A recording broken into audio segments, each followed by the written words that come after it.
दारूसाठी पैसे दिले नाहीत म्हणून मद्यधुंद 15 जणांनी 2 घरांवर सशस्त्र हल्ला केला। ही घटना शुक्रवारी रात्री 9 वाजण्याच्या सुमारास घडली। या हल्ल्यात अनिकेत कांबळे हा 15 वर्षांचा मुलगा जखमी झाला। तत्पूर्वी विवेक भालेराव आणि विश्वनाथ भालेराव यांच्या घरावर केलेल्या सशस्त्र हल्ल्यामुळे प्रापंचिक साहित्याचं प्रचंड नुकसान झालं।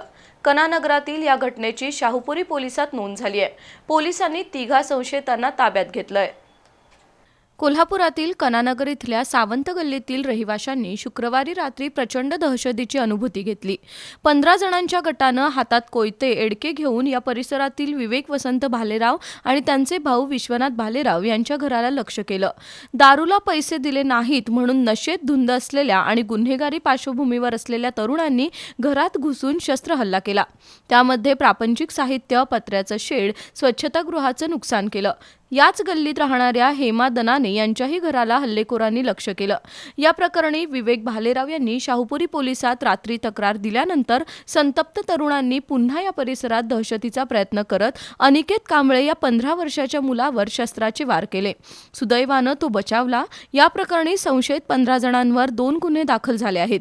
यापैकी 3 संशयितांना शाहूपुरी पोलिसांनी ताब्यात घेतलंय।